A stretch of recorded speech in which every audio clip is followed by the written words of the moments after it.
Welcome back to DR Malika vlog. ఇక్కడ వచ్చేసి మేము రొయ్యల కూర అయితే చేస్తున్నాము. ఎంతో టేస్టీగా, చూస్తుంటేనే నోట్లో నీళ్ళు వచ్చేస్తున్నాయి కదండి. రొయ్యలను అయితే ఇట్లా నీట్గా క్లీన్ చేసుకున్న తర్వాత ఇలా అల్లం వెల్లుల్లి పేస్టు, ఉప్పు, కారం, పసుపు ఇవన్నీ యాడ్ చేసుకొని పక్కన పెట్టుకోవాలి. దాని తర్వాత 3 ఆనియన్స్ ఇలా చాప్ చేసుకొని అయితే పెట్టుకోవాలి.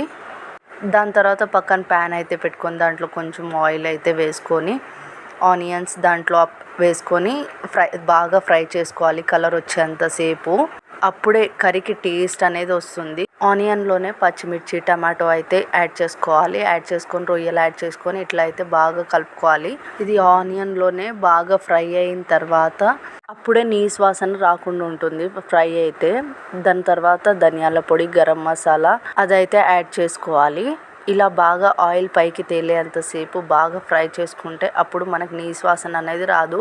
మీకు కావాలి కొన్ని వాటర్ కూడా యాడ్ చేసుకోవచ్చు మీకు కావాలంటే. మాకైతే వద్దు అనిపించింది. మేము ఇలా అయితే ట్రై చేసి చూడండి. సూపర్ టేస్ట్ రొయ్యల కర్రీ రెడీ. ఇలాంటి టేస్టీ వంటల కోసం నా ఛానల్ అయితే సబ్స్క్రైబ్ చేయండి. Please do share and subscribe. ఎల్లొస్తా. Bye bye.